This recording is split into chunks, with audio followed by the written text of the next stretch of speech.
अस्सलाम वालेकुम, आप देख रहे हैं डॉन न्यूज। मैं मेजबान अब्दुल गफ्फार पुराम रिप्ले के एक और एपिसोड के साथ।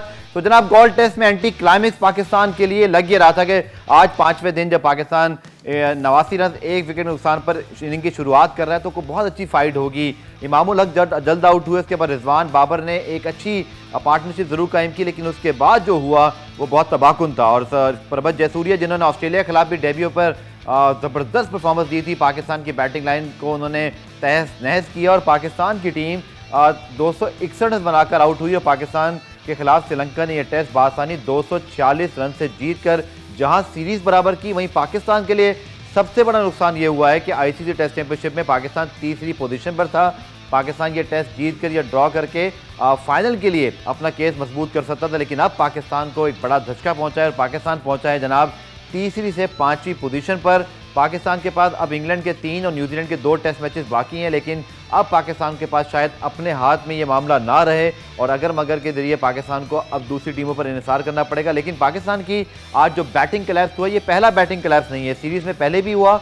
ऑस्ट्रेलिया के खिलाफ होम सीरीज में भी पाकिस्तान के 2 मरतबा बैटिंग कोलैप्स हुए और हमने देखा कि जहां रिजवान या बाबर आउट होते हैं उसके बाद मिडल ऑर्डर में ना तो फवाद आलम चल पा रहे हैं और अब हमने देखा कि नवाज या फिर सलमान अली आगा भी इस इनिंग में रन नहीं कर सके। इस हवाले से पुरान में तफसीली बात करेंगे। इसके साथ साथ कॉमनवेल्थ गेम आज से बर्मिंघम में शुरू हो रहे हैं। पाकिस्तान के दस्ते के हवाले से हम आपको तफसीलात फराहम करेंगे, साथ बड़े स्पेशल गेस्ट भी हमें ज्वाइन करेंगे। हमारे साथ मौजूद हैं पाकिस्तान के साबिक टेस्ट ऑफ स्पिनर रुकन सिलेक्शन कमेटी तौसीफ अहमद साहब और साथ हमें लाहौर से ज्वाइन कर रहे हैं पाकिस्तान के साबिक test fast bowler Abdul Rauf साहब। दोनों को खुशामदीद कहते हैं। रऊफ साहब, पहले आपसे शुरुआत करूंगा।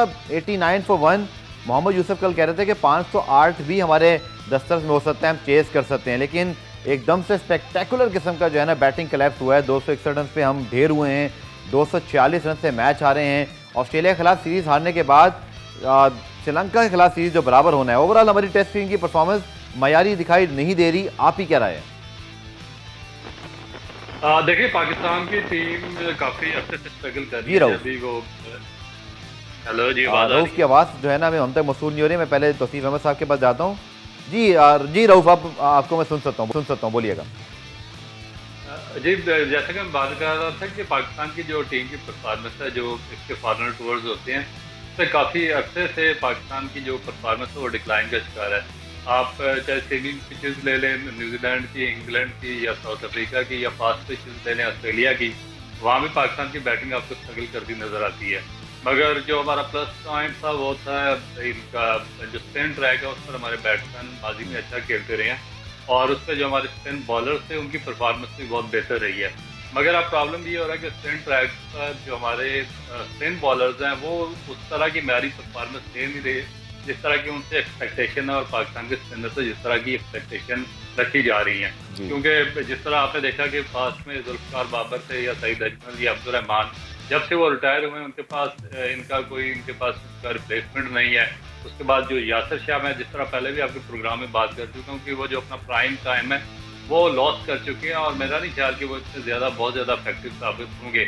इनको उनकी रिप्लेसमेंट ढूंढनी चाहिए। मगर अफसोस की बात है कि ये किसी एक स्पिनर की भी अभी तक प्रॉपर रिप्लेसमेंट नहीं ढूंढ सके और इनको फिर वही पुराने जो स्पिनर्स हैं उन पर भरोसा करना पड़ता है। ये काफ़ी चीज़ें जो पाकिस्तान की क्रिकेट को देखनी पड़ेंगी और स्पेशली जो बैटिंग कोलैप्स है, जो आपका मिडिल ऑर्डर कोलैप्स है, ये पहली दफ़ा नहीं हुआ, ये बार बार कोलैप्स हो रहा है। और आप अभी तक जो मिडिल ऑर्डर है, जिस तरह जो आपके पुराने रिटायर हुए थे, इवन फवाद आलम को आप लेके आए मगर उसका भी रिप्लेसमेंट आपके पास कोई नहीं है। अजहर अली का आपके पास रिप्लेसमेंट नहीं है। उसके बाद बाबर आजम अगर किसी मैच में स्कोर करते हैं तो वेल एंड गुड, अदरवाइज आपकी टीम बिल्कुल ही फ्लैट आउट हो जाती है। तो मेरा ख्याल है कि ये काफ़ी चीज़ें हैं जो अभी देखने वाली। बिल्कुल आपने ठीक है। तौसीफ साहब, जिस विकेट पे कल हमारे स्पिनर कुछ ना कर सके, आज प्रभज जयसूर्या ने लाइन लगा दी और उनके स्पिनर्स ने हमें ऐसा चकराया कि हम तकरीबन समझ लीजिए 170 पे 3 आउट से या 2 आउट से 261 रन पे ढेर हो गए। तो कल विकेट क्या चेंज थी या आज विकेट का बर्ताव चेंज हो गया या स्पिनर्स की क्वालिटी का फर्क है या हमारी बैटिंग लाइन सही नहीं खेल पाई? बड़े सवालात अब जो है जन्म ले रहे हैं। सब कुछ यही है। और एक बात आपको बताऊं, पिच की क्या बात करना, पिच तो पिछली वाली इससे ज्यादा खराब पिच थी। खराब से मुराद मेरी ये कि टर्न हो रहा था, सारा कुछ था, बट हमने देखा कि हमने बहुत ही अच्छी बैटिंग की। सारा सब बात ये है कि 508 रन बनेगी, ये देखने से साल हो गए। जहाँ फिर बॉलिंग पे आ जाएगी सारी बात कि मतलब हसन अली जरूरी है वो खेलेंगे, क्योंकि ऊपर से आपको ब्रेक थ्रू मिलते थे, शाहीन आपको ब्रेक थ्रू देता था तो आपकी टीम में कुछ जान पड़ जाती थी। अब वही पोजीशन है कि आपके ऊपर से तो आउट करके नहीं दे रहे और पूरे मैच में एक विकेट नहीं लिए, तो ये, और उसके बाद स्पिनर्स को पे आप आ जाएंगे, तो स्पिनर को आपने खुद देख लिया कि एक जो है उसने 5 विकेट लिए पहले टेस्ट में हैं, उसके बाद किसी ने भी हमारे पंजा नहीं कर। आप अगर देखें उनके बॉलर, एक्सपीरियंस है ही नहीं उसको, जयवर्धने को, और उसने आपको देखो कि 2 टेस्ट मैच में उसने कोई 30 से ज्यादा आउट की। ठीक है, उनकी लाइन लेंथ बहुत अच्छी थी, वो जगह पे गेंद फेंक रहे थे। और फिर दूसरी बात ये कि आपने रन भी इतनी करा दिए थे, आप मुश्किलात तो आती। बिल्कुल आपने ठीक कहा। जो आज पाकिस्तान का हाल हुआ, जो विकेटें गिरी यकायक, और बाबर आजम के आउट होते ही फिर पूरी टीम जो है वो धड़ाम से नीचे आ गिरी। पाकिस्तान तो गया 5वीं पोजीशन पर। पाकिस्तान की परफॉर्मेंस जैसी भी रही, लेकिन एक पॉइंट जो मैंने अपने एक्सपर्ट्स के सामने जरूर रखना है वो ये है कि पाकिस्तान के बैटिंग कोच मोहम्मद यूसुफ साहब ने कल 89 for 1 यानी कि पाकिस्तान की जो पोजीशन थी, उन्होंने कहा कि 508 रन की तरफ हम जाएंगे। ये बहुत बड़ी एक स्टेटमेंट थी कि क्या हम आखिरी दिन 400 रन बनाने के लिए तेज खेलेंगे, चेस करने की तरफ भी जा सकते हैं। रऊफ 508 जो क्रिकेट की 100 से 100 साल ज़ायद तारीख है, उसमें 417 से ज़्यादा रन चेस नहीं हुए। 508 रन का हदफ है। हम 89 for 1 हैं, हमारा मिडल ऑर्डर का क्लैश पिछली इनिंग में हो चुका है और हम कह रहे हैं जी हम 508 रन चेस करेंगे, जो क्रिकेट की तारीख में ना ऑस्ट्रेलिया की बड़ी से बड़ी टीम कर चुकी, ना वेस्ट इंडीज़ ने कभी किया। रऊफ आपने इतनी क्रिकेट खेली को फर्स्ट क्लास से 500 चेस हुए, तो आप मुझे बता दें ये क्या मतलब, हम कुछ भी कह सकते हैं जब कैमरा सामने हो? आपको लगता है ये 508 रन चेस करने वाली विकेट थी, या जब आखिरी दिन आपने 400 से ज़ायद रन करने थे तो हमारी बैटिंग लाइन में इतना दमखम था? ये सिर्फ हरीफ टीम को डराने के लिए बयान था ये? देखिए, जिस तरह की इनकी क्रेडिबिलिटी है, जो इनकी कोचिंग की एजुकेशन है, जो ग्रास रूट लेवल पर उनका एक्सपीरियंस है, उसको सामने रखते हुए तो इसका बयान बिल्कुल दुरुस्त है कि वो जो चाहे कह सकते हैं। अगर 700 रन होते तो ये भी कह सकते थे, हम वो भी चेज कर सकते हैं। तो यही बात हम शुरू से करते कि भाई क्रेडिबिलिटी लाएं, यहाँ पर एजुकेशन की कोई चीज़ होनी चाहिए। आपने अपने आधे प्लेयर तो वहाँ पर इंजर्ड इसलिए करवा दिए कि आपके पास अनएजुकेटेड स्टाफ वहाँ पर बैठा हुआ है, जिसको पता ही नहीं कि ह्यूमिडिटी में किस तरह प्लेयर की प्रोटेक्शन करनी है और उनको किस चीज़ की ज़रूरत होती है। तो आधी सीरीज तो आप उसी तरह हार देते हैं। तो बाकी जो आपका अनप्रोफेशनल कोचिंग स्टाफ होता है, उसके इस तरह के बयान और उनकी जो स्ट्रेटजी होती है, फील्ड स्ट्रेटजी, जो पुराने मसलन के ये वही स्ट्रेटजी है जो 1960 से चली आ रही है, जब टांगों पे आकर या साइकिल पर आकर हम मैच खेला करते थे इधर स्टेडियम में, हमारे जो एक्स प्लेयर्स थे। तो अब दुनिया बहुत आगे चली जा चुकी है, स्पोर्ट्स साइंस का फील्ड आ चुका है, इससे काफ़ी ज़्यादा जो प्रोफेशनल लोग हैं उनको हायर किया जाता है, और उनका यही मकसद होता है कि वो बुनियादी तौर पर कोई एक प्लेयर तो बहुत बड़े रहे ना, बहुत बड़े प्लेयर हैं, शायद उनको समझ लग रहा हो कि 508 वाली विकेट है इसलिए कह दिया हो शायद, या आपको लगता है कि गलत असेसमेंट है? देखें, मुझे बताएं, डॉन ब्रैडमैन और विव रिचर्ड से बड़ा कोई प्लेयर आया है? कोई बोथम से बड़ा प्लेयर था? कोई सर डेनिस लिली से बड़ा बॉलर था? कभी आपने उनको कोचिंग की फील्ड में देखा है? हालांकि मैं भी उनकी एजुकेशन भी इनसे कोई 1000 टाइम बेहतर हो। देखिए, ये खेलना डिफरेंट चीज़ होती है, कोचिंग करना डिफरेंट चीज़ होती है, इसकी मुकम्मल एक एजुकेशन होती है, मुकम्मल इसकी स्ट्रेटजी बनानी पड़ती है, इस पर काम करना पड़ता है, आपको अपनी असाइनमेंट बनानी पड़ती है। ये लोग एक अपना नाम के स्पेलिंग सही नहीं लिख सकते, असाइनमेंट बनाना तो बहुत दूर की बात है। और आफरीन है पाकिस्तान क्रिकेट बोर्ड के उस हमले पर जिन्होंने इनको कोचिंग कोर्सेज पास करवाए हैं। जो बंदा एप्लीकेशन नहीं लिख सकता, उसको उन्होंने लेवल 3 कोचिंग कोर्स पास करवाया हुआ है और उसको साथ रखा हुआ है। तो ये ऊपर से नीचे तक जो आपके रीजनल हेड कोचेज हैं, प्रोविंशियल कोचेज हैं, और जो उसके बाद जो अकेडमी में आपने लगाया, वो सारा का सारा एक ही गन चक्कर है, एक माफिया के तौर पर काम कर रहे हैं। और जब तक यहाँ पर प्रोफेशनलिज्म नहीं आएगा, ये अनप्रोफेशनल किसी तरह के स्टेटमेंट आपके सामने आते रहें। रऊफ ने तो मुझे लगता है कि बहुत गुस्से में है, लगता है आज की हार के बाद रऊफ ने सारा गुस्सा जो है वो इस जवाब में निकाला है। लेकिन तौसीफ भाई, रऊफ की मैंने स्टेटमेंट आपके सामने, मोहम्मद यूसुफ की स्टेटमेंट पर उनका रद्द-ए-अमल आपके सामने आ गया। मेरा भी ख्याल है कि 508 रन तो कभी क्रिकेट की तारीख में बने नहीं, और हम कह रहे हैं जी हम पहला सेशन देख के उस तरफ जाएंगे। ये क्या 408 तो नहीं समझ रहे थे या 308? क्योंकि 508 तो कभी चेज हुए ही नहीं। तौसीफ भाई, स्टेटमेंट की ज़रूरत थी, मुझे लगता है कि, और ये भी सवाल बड़ा इंपॉर्टेंट, कि आपको लगता है कि 508 चेस करने तो नहीं उतरे थे हम कहीं आज? बात यह है कि ये मोराल करने हाई करने के लिए तो अच्छा है, बकअप करने के लिए जी बकअप शाबाश ये है वो है, अदर जो चीज़ सामने आ रही होती है वो बिल्कुल डिफरेंट होती है। या आवाम को बताने के लिए जी हम बड़े पॉजिटिव हैं, और जो है हमने ये लड़कों को कहा है, ये कहा है, वो कहा है, ये अपनी जगह 340 का टारगेट जो कि एक नामुमकिन था, बिल्कुल हमने किया। अगर इसी तरह प्लेयर्स ऊपर से रन करें 1 2 3 तो ये पॉसिबल होता है। लेकिन ये वाले पे इनको अगर आप हर मैच के बाद शाम को अगर लाइन पे कभी लें और इनसे बातें कराएं तो ये इस तरह की ऑल फॉल बातें बहुत करेंगे ये।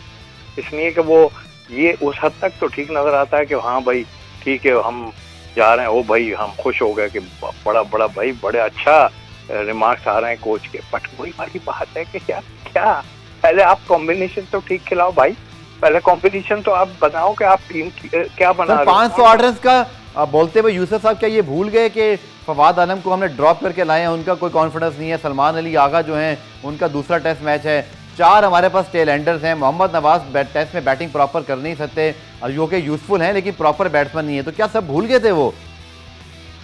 सर जो आदमी खुद 100 करे मैच में और अगर दूसरा वहाँ कहीं कर दे हो तो उनका मुंह बन जाए तो वो किस तरह की बात करेंगे? आप खुद सोच लें, किसी से खुश नहीं होंगे।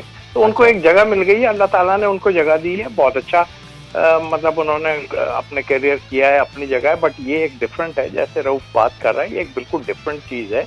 और किस तरह टोटली दोनों टेस्ट मैचों में आपने जो कॉम्बिनेशन, बड़ा वाहियात कॉम्बिनेशन खिलाया है। आप मुझे बताइए, उसको 1 डाउन खुद आ गए बाबर, क्या उससे क्या हुआ? आप जगह पे खिलाते हैं ना, जिस तरह आपने पहले टेस्ट में गलतियां की इसमें भी आपने की। आप शान मसूद को ले आते हैं ना 3 नंबर के ऊपर, तो मतलब ये आप तो पहले ही कॉम्बिनेशन ही इतना गंदा खिला रहे हैं, तो उसके बाद आप कहें कि मैं 500 रन चेज कर जाऊंगा, वो भी आपके बाबर पे सिर्फ बात कर रहे हैं, दूसरों पे आप कर नहीं रहे हैं किसी पे बात। तो आई थिंक स्टेटमेंट देते हुए सोचना चाहिए और मेरे ख्याल आगे सोचेंगे भी।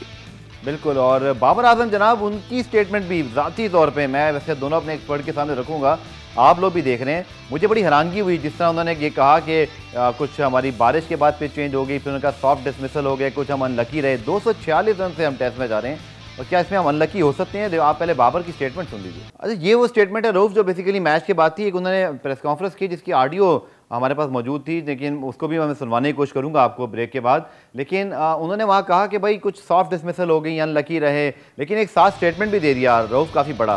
वो कहते हैं जी अब हम स्पिन डिपार्टमेंट में कुछ नए चेहरे जो है ना आप ज़रूर देखेंगे। तो क्या उन्होंने इशारा दे दिया कि यासिर नुमान से हम आगे बढ़ेंगे? और दूसरा ये कहना कि अनलकी रहे और सॉफ्ट डिसमिसल हो गए, क्या ये एक जवाब हो सकता है हार का?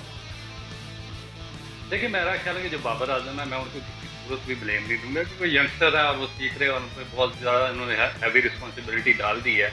उनको तीनों फॉर्मेट में कैप्टन बनाया। और देखें कि जिस तरह इंडिया धोनी को लेकर आया था आपके सामने था, जो उनकी पोजीशन थी वो बाबर आजम से मुख्तलिफ नहीं थी, मगर जिस तरह की उनके साथ मेंटोर रखी और जिस तरीके से उनकी प्रिपरेशन कराई गई और जिस तरीके से उनको लीडरशिप के लिए तैयार किया गया, और विद इन नो टाइम वो दुनिया के बेस्ट लीडर बनकर उभरे। और उनकी जो बातें थी वो सुनने वाली थी और पूरी दुनिया के लिए वो एक हीरो के टाइप पर सामने आए हैं। मगर जिस तरीके से बदकिस्मती ये है कि बाबर आजम को डेवलप किया जा रहा है और जिस तरीके से उनके हीरो मेंटोर उनके साथ रखे जा रहे हैं, जिनका अपना जो तालीमी कैरियर बिल्कुल सिफर है, तो फिर उसको आप उस बेचारे से आप क्या एक्सपेक्टेशन रखेंगे कि वो किस तरीके के बयान देगा और किस तरह की स्टेटमेंट देगा?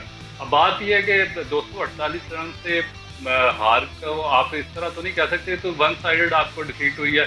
आपके जो चारों जो शोबे हैं, जो आपका स्पिन बॉलिंग है, फास्ट बॉलिंग है, आपकी मिडिल ऑर्डर है, आपका जो बैटिंग है, फील्डिंग है और बैटिंग है, सब कोलैप्स हुए हैं, बुरी तरह कोलैप्स हुए हैं। और जो फर्स्ट टेस्ट मैच भी आप कह सकते हैं कि उनके पास सिर्फ एक बॉलर था और जो दूसरे बॉलर थे वो इंजर्ड होकर वो बाहर चले गए। तो सी भाई शायद बेहतर इसको एक्सप्लेन करेंगे, क्योंकि स्पिनर्स को एक्सप्लेन कर सकते हैं। अगर जो उनके बॉलर जो पहले टेस्ट मैच के उनके जो फिंगर स्पिनर थे वो अनफिट ना होते या उनको अगर अंपायर इजाज़त दे देता सेव करके बॉलिंग करने की, तो मे भी रिजल्ट डिफरेंट हो सकता था। मगर इसमें उन्होंने वो थोड़े से जो बेहतर स्पिनर्स हैं वो डाले हैं, उसके बाद एक फास्ट बॉलर था, उसने भी 1-2 विकेटें ली हैं और उन्होंने पाकिस्तान टीम को जो चारों शोबे हैं उसमें आउट क्लास किया है। तो उसमें मेरा ख्याल है कि आप कहें कि जी हमसे वो इस तरीके से हार गए, तो ये मैं तो इसको मानने को तैयार। चलिए, बहुत बहुत शुक्रिया तौसीफ अहमद साहब। अब्दुल रऊफ साहब हमारे साथ मौजूद थे। गोल्ड टेस्ट में पाकिस्तान को न सिर्फ 2 रन से शिकस्त हुई, सीरीज़ बराबर हुई, लेकिन सबसे बड़ा सेटबैक ये है कि गुज़िश्ता साल की तरह और गुज़िश्ता टेस्ट चैंपियनशिप की तरह जो ICC की वर्ल्ड टेस्ट चैंपियनशिप है, पाकिस्तान उसमें 5वें नंबर पर चला गया है। टॉप 2 टीमों को फाइनल खेलना होता है। पाकिस्तान की तीसरी पोजीशन थी और विन परसेंटेज तक पाकिस्तान का गिर गया जो 58 था। साउथ अफ्रीका ऑस्ट्रेलिया 70 के साथ नंबर 1 नंबर 2 हैं। अब पाकिस्तान के रास्ता बड़ा मुश्किल होगा फाइनल तक रसाई का। पुराने में ब्रेक शामिल करते हैं, ब्रेक से जब वापस आएंगे तो अर्शद नदीम हमारे साथ मौजूद होंगे, कॉमनवेल्थ गेम्स के हवाले से बात करेंगे, हमारे साथ मौजूद रहेगा। पुरान रिप्ले में खुशामदेद। गोल्ड टेस्ट पे तो हमने बात कर ली, एक बहुत बड़ा स्पोर्टिंग इवेंट आज शुरू हो रहा है जनाब बर्मिंघम में, कॉमनवेल्थ गेम्स का आगाज़ हो रहा है। इस गेम्स के हवाले से पूरी इन्फॉर्मेशन आपके रिपोर्ट में दिखाते हैं, कौन से एथलीट, इसकी तरह पाकिस्तान का दस्ता भी इसमें यकीन तौर पर शरीक है, कुछ मेडल की होप्स भी हैं। आप रिपोर्ट देखिए, फिर आके जो हमारे मेडल की सबसे बड़ी होप हैं उनके साथ आपकी बातचीत कराएंगे। पाकिस्तान की मेडल की वैसे तो बहुत सारी होप्स हैं इंशाल्लाह, लेकिन जो सबसे बड़ी होप है जिनकी अभी भी आउटस्टैंडिंग परफॉर्मेंस रही वर्ल्ड एथलेटिक चैंपियनशिप में भी, जेवलिन थ्रो करते हैं, अर्शद नदीम हमारे साथ मौजूद हैं। बहुत शुक्रिया अर्शद ज्वाइन करने के लिए। पहले बताइएगा सर, आप पहुंच चुके हैं कॉमनवेल्थ गेम्स के लिए कितने आप पुरजोश हैं? कौम की बड़ी दुआएं हैं, बड़ी उम्मीदें आपके साथ हैं। ओलंपिक्स में भी आउटस्टैंडिंग परफॉर्मेंस थी, वर्ल्ड एथलेटिक चैंपियनशिप में भी आपने अपनी ज़बरदस्त परफॉर्मेंस दिखाई, तो हम सर रिस्पेक्ट करें इंशाल्लाह कॉमनवेल्थ गेम्स के अंदर। गो कि आपको शायद कोच की खिदमत हासिल नहीं है, कुछ ज़्यादा मसले मसाइल भी हैं, लेकिन आपकी तैयारी है सर अच्छी? जी बिस्मिल्लाहिर्रहमानिर्रहीम। शुक्रिया करूंगा मैं अपना चैनल डॉन न्यूज़ का, और मैं पूरे मीडिया का शुक्रिया अदा करूंगा जिन्होंने अल्हम्दुलिल्लाह मुझे बड़ी कवरेज दी है और मुझे पूरे वर्ल्ड में फेमस किया है। इन सब का बड़ा शुक्रगुजार हूँ मैं। अगर देखा जाए तो जैसे अल्हम्दुलिल्लाह मैंने अभी अमेरिका में अल्हम्दुलिल्लाह मैं खेला हूँ, अच्छी परफॉर्मेंस दी है, वो पाकिस्तानी कौम की दुआएं थी मेरे साथ, तो अल्हम्दुलिल्लाह इतना बड़ा परफॉर्म कर रहा हूँ। वो परफॉर्म मैंने किया अभी इंजरी के साथ। तो कॉमनवेल्थ गेम्स है अभी बर्मिंघम में, तो मैं इधर इंग्लैंड पहुंच गया हूं, लेकिन मैं बर्मिंघम अभी नहीं पहुंचा क्योंकि मेरा जो इंजरी का मसला चल रहा है वो उसकी मैं ट्रीटमेंट करवा रहा हूं। इधर डॉक्टर साहब हैं यूके से, अली बाजवा साहब, तो इंशाल्लाह ट्रीटमेंट जारी है साथ साथ, और साथ साथ ट्रेनिंग भी जारी है। तो इंशाल्लाह मैं 30 को जो है वो बर्मिंघम इंशाल्लाह पहुंच जाऊँगा। अर्शद, आपने मुझे कल भी बताया था और मैंने कल भी आपसे पूछा था, क्योंकि कौम आपके हवाले से बड़ी पुरुमीद है, तो खुदा ना खास्ता अर्शद कोई इंजरी ऐसी तो नहीं है जो परफॉर्मेंस पर या इवेंट में शिरकत पर सवालिया निशान डाले? एक वजाहत ज़रूर कर दीजिएगा ताकि हम मेरे साथ साथ जो बहुत सारे इस वक्त लोग देख रहे हैं आपको, उनकी जान में जान आए। जी बिल्कुल, अगर देखा जाए तो इंजरी बड़ी भी है क्योंकि मैंने पाकिस्तान में मैंने इसका वो MRI करवाई थी, इसके एक्सरे भी कराए थे। तो इंजरी बड़ी है क्योंकि मैंने एक साल मैंने कंपटीशन नहीं खेला, जैसे कि मैंने ओलंपिक्स में मैंने पार्टिसिपेट किया और इतना बड़ा परफॉर्म किया था। उसके बाद मुझे काफ़ी कंपटीशन मिले जिसकी इंजरी की वजह से मैं अपना पार्टिसिपेट नहीं कर सका। तो मेरा जो टारगेट था वो वर्ल्ड एथलेटिक चैंपियनशिप का था, ये अपना कॉमनवेल्थ गेम्स का था, इसके बाद वर्ल्ड इस्लामिक गेम्स आ रही इसका टारगेट था, और मैंने वर्ल्ड एथलेटिक चैंपियनशिप का अल्हम्दुलिल्लाह जो मैंने टारगेट किया है वो आप सबके सामने है। पाकिस्तानी कौम की दुआओं से अल्हम्दुलिल्लाह मैंने इतना बड़ा टारगेट किया, इतनी बड़ी परफॉर्मेंस दी है। तो इंशाल्लाह मैं उम्मीद करूंगा कि पाकिस्तानी कौम इसी तरह मेरे लिए दुआ करे, क्योंकि मैं इंजरी भी है, इंजरी आप समझ लें कि ज़्यादा ही है, तो इसकी ट्रीटमेंट चल रही है। इंशाल्लाह मैं मुझे होप भी है इंशाल्लाह मैं पाकिस्तान के लिए मेडल लेके आऊँगा इंशाल्लाह। और अर्शद, मैं देख रहा था कि मीडिया रिपोर्ट्स मौजूद हैं, आपके साथ कोच मौजूद नहीं है, जो यूजली मुझे याद है ओलंपिक्स में तो आपके साथ जब कोच मौजूद भी थे, मैंने आपको और उनको एक साथ बराह रास्त भी लिया था और हमारे इसी पुरान रिप्ले में आपने बात भी की थी। तो कितना फ़र्क पड़ता है अर्शद? मैं ये नहीं चाहूँगा वहाँ खेल रहे हैं तो कोई आप ऐसी स्टेटमेंट दें, मैं किसी तनाज़े में आपको नहीं डालना चाहूँगा, लेकिन आपकी बात ज़रूर सुनना चाहूँगा कि कोच हो तो क्या फ़र्क पड़ता है कोच के बगैर, क्योंकि दुनिया भर के एथलीट यहाँ पर आए हैं और यहाँ पे ऑस्ट्रेलिया, बरतानिया, फिर भारत, नीरज चोपड़ा तो नहीं है, लेकिन इसके बावजूद बहुत कंपटीशन होगा, सख्त कंपटीशन होगा। जी बिल्कुल, अगर देखा जाए तो कोच के बिना तो काफ़ी मुश्किल हो जाता है। तो अभी देखें, अभी कोच साथ नहीं है तो इंशाल्लाह मैनेज करेंगे, क्योंकि इंजरी भी है साथ, तो ट्रेनिंग भी चल रही है।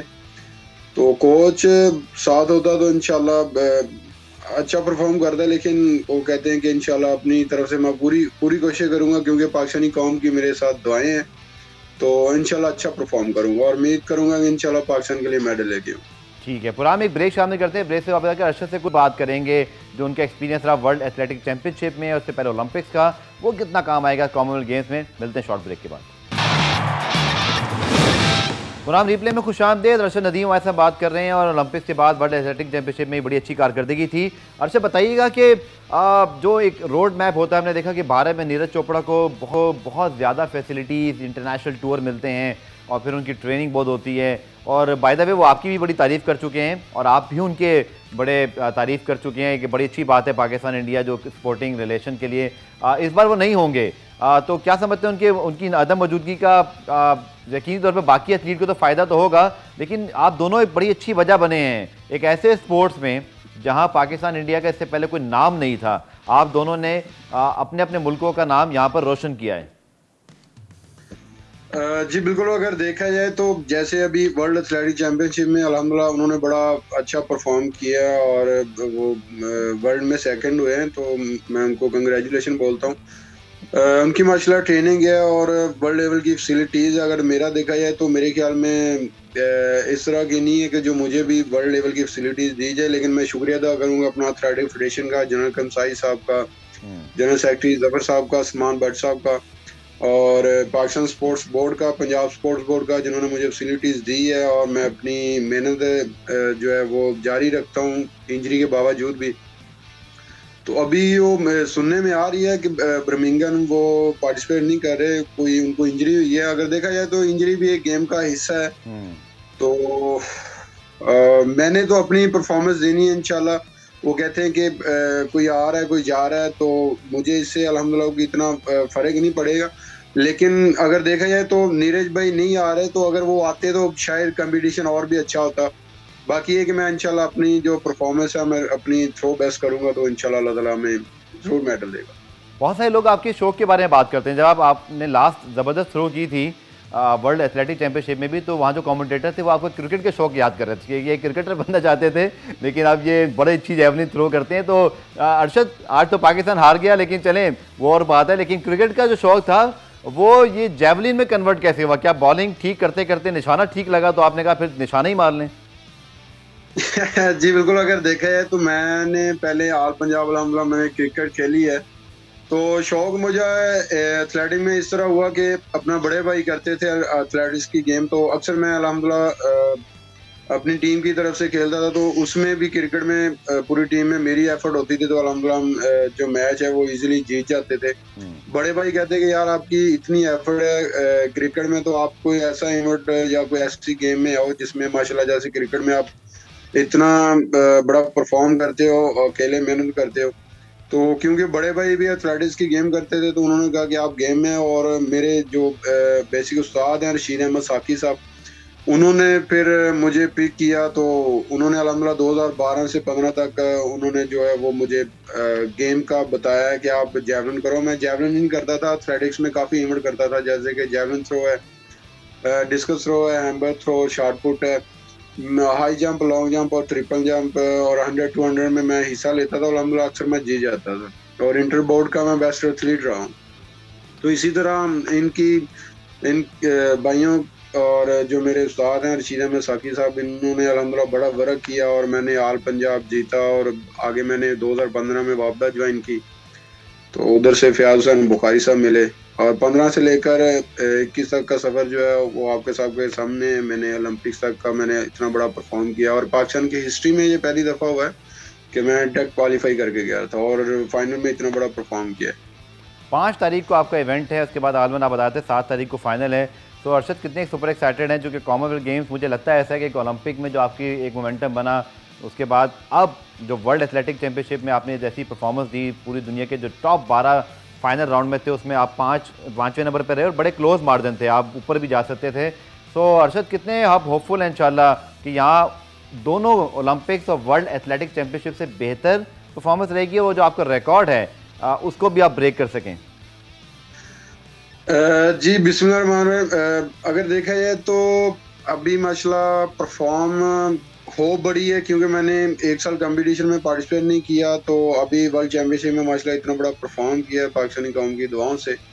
तो अभी बड़ा होपफुल हूँ कि इंशाल्लाह कॉमनवेल्थ गेम्स में मैं अच्छा जो है परफॉर्मेंस करूँगा, क्योंकि मैं कोशिश करूँगा कि अपनी बेस्ट करूँ और इंशाल्लाह अगर मैं बेस्ट करता हूँ तो उम्मीद है कि इंशाल्लाह मेरा इसमें मेडल है। चलिए, बहुत बहुत शुक्रिया अरशद। और आपका जो ट्रीटमेंट चल रहा है ख़ासतौर पर उसके लिए तो बहुत सारी दुआएं कि आप बिल्कुल फिट हो जाएं और फिर बहुत सारी दुआएं हैं कि आप पाकिस्तान का नाम उसी तरह रोशन करें जैसे ओलंपिक और वर्ल्ड एथलेटिक चैंपियनशिप में किया और इस बार इंशाल्लाह मेडल जीतने में कामयाब रहें।